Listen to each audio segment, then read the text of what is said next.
Picture this, a busy street in medieval London.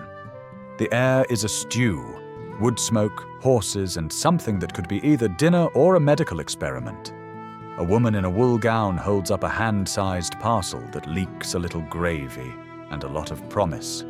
No forks, no napkins, and absolutely no health inspections, just a hot pie you can eat with your hands while dodging a cart full of turnips. Welcome to fast food, 14th century style. Here's the delicious truth. The pie wasn't just lunch. It was medieval logistics, protein, calories, and status, neatly sealed inside an edible shipping container.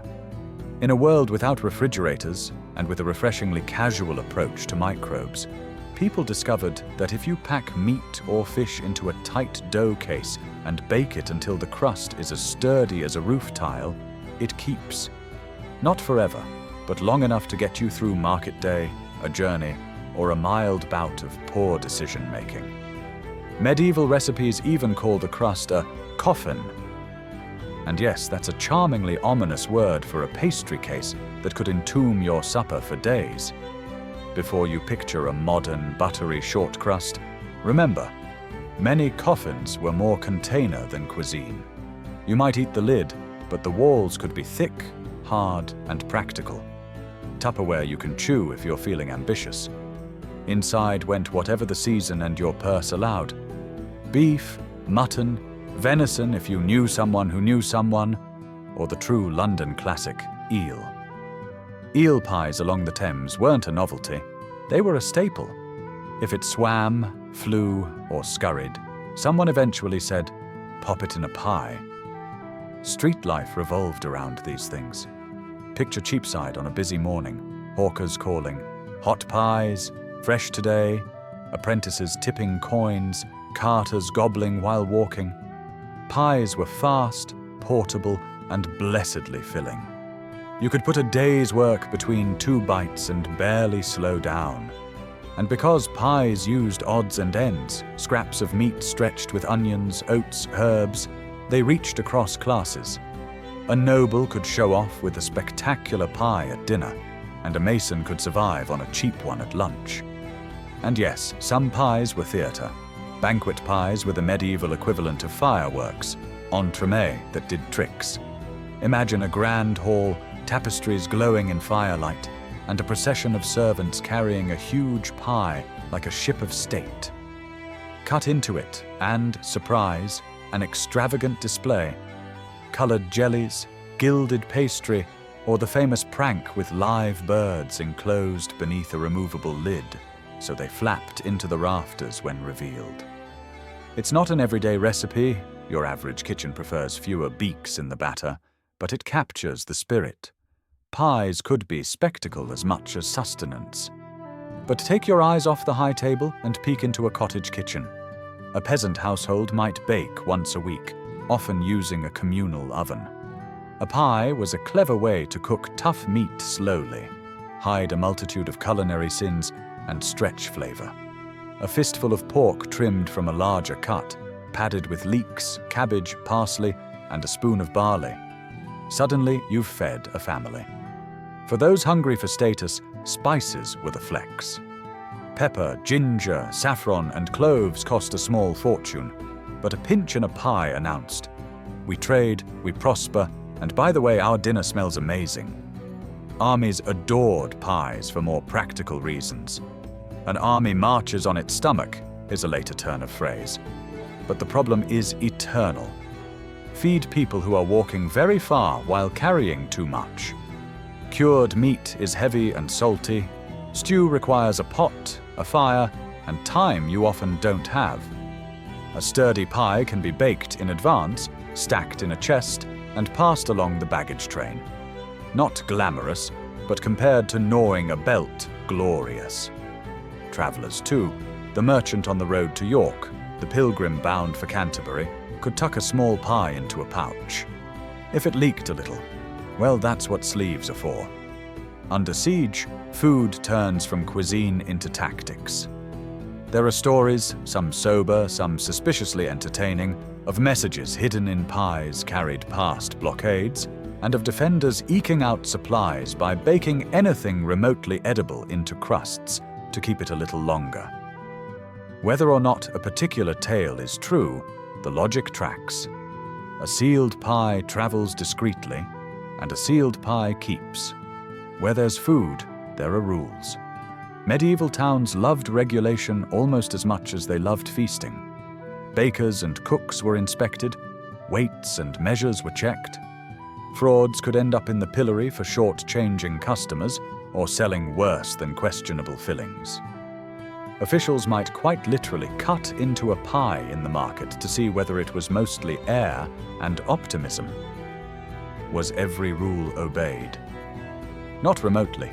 There were plenty of scandals, sour meat, overspiced to hide the truth, cheap fish passed off as something grander, crusts bulked out with whatever was cheap.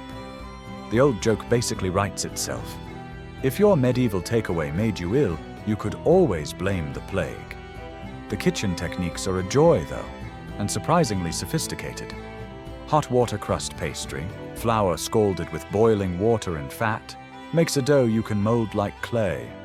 Cooks would hand-raise tall pie walls, pack in their filling, add a lid, crimp the edges like cathedral tracery, and cut a little vent. After baking, they might pour in rich stock or aspic through that vent, which set as it cooled and turned the filling into a sliceable, portable miracle. Sweet-savory combinations were common. Chicken with prunes, beef with dates, and a whisper of cinnamon, pork sharpened with vinegar. And on fish days, of which there were many, pies happily hosted salmon, herring, eels, or even lampreys, the nobility's gloopy, guilty pleasure. Speaking of the calendar, the church's fasting rules shaped menu and market alike. Whole chunks of the year shifted demand from meat to fish. Imagine London's pie sellers pivoting like a modern cafe, switching to oat milk in January. Today, eel pies, tomorrow, herring and herb. The form stayed, the filling changed with doctrine and the tides. Pies also spoke politics. Royal births, grand weddings, city feasts. Chronicles regularly mention great pies appearing on the menu alongside sugar subtleties, those edible sculptures shaped as castles or saints. A monumental pie said, "We have wheat, meat, and money." It was essentially edible public relations. When a city hosted visiting dignitaries, nothing soothed diplomacy like several courses of expensive food wrapped in yet more expensive food.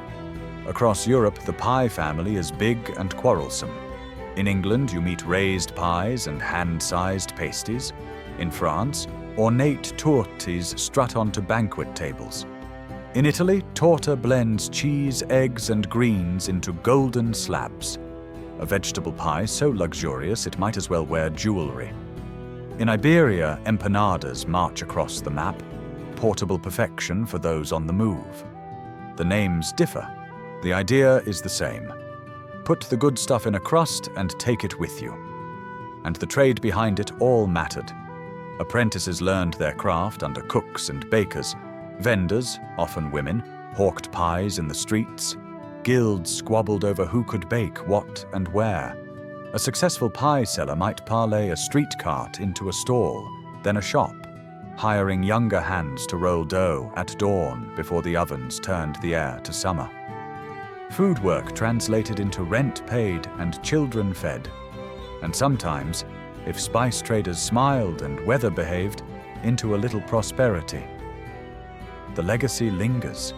Modern pork pies with their set jelly and hot water crust are direct culinary descendants. So are the humble meat pie at the football ground and the tidy hand pie you can eat while pretending to be in a hurry. Even mince pies, today sweet and festive, grew out of earlier, meat-based mixtures flavored with dried fruit and spice. It's a long, flaky chain back to the coffins of old. Let's spend a moment in a medieval kitchen, purely to appreciate the nerve. The cook fetches lard and flour, scalds the mixture with boiling water until it becomes a warm, supple mass. On a floured board, hands work quickly, raising sides with the heel of the palm, patching cracks with more dough. building a cylinder that looks for all the world like a miniature keep. In goes the filling. Say diced beef, parsley, a spoon of currants, a dash of wine, a grind of pepper, and on goes the lid. Crimp, vent, into the oven. Hours later the pie emerges bronzed and proud. The cook pours in stock through the vent, nods once, and sets it to cool. Tomorrow it will slice cleanly and travel well. Someone will eat it standing up in a market, and someone else will carve it daintily at table, and both will feel, briefly, that the world is a perfectly sensible place. Of course, myths cling as tenaciously as pastry to a pan. Not everyone in the Middle Ages ate meat daily. Many relied on grains, pulses, and what could be foraged or afforded. Pies weren't an everyday treat for the truly poor. And the famous rhyme about 4 and 20 blackbirds? Fun to recite, but better understood as a later echo of those banquet stunts than a practical recipe. If your chef proposes aerated pastry via live birds, send them for a lie-down. What I love most is that pies collapse distance. They turn scraps and splendor into the same shape. The mason on a scaffold eats one because it's quick. The lord at dinner eats one because it's grand. The pilgrim eats one because it keeps another day in the saddle. The garrison eats one because it's what's left. And everyone involved mutters some version of, "Thank goodness for crust." So the next time you pass a bakery window and see a neat row of pies, don't just think lunch. Think infrastructure. Think trade routes and fasting days, guild rules and gossip, armies on the march and barges on the river. Think of the centuries of cooks who turned flour and fat and whatever was on hand into a miracle of portability. The medieval world was stitched together by many things: faith, fealty, fear, and also quite genuinely by pastry. If you enjoyed this little excursion into edible engineering, you know what to do. Like, subscribe, bring a friend, and perhaps treat yourself to a pie. Fish on Fridays if you're feeling historically conscientious. I'll be here next time, peeling back the crust of another medieval mystery. Until then, keep your knives sharp, your ovens hot, and your expectations modest, especially if the vendor says, "Don't worry about the smell."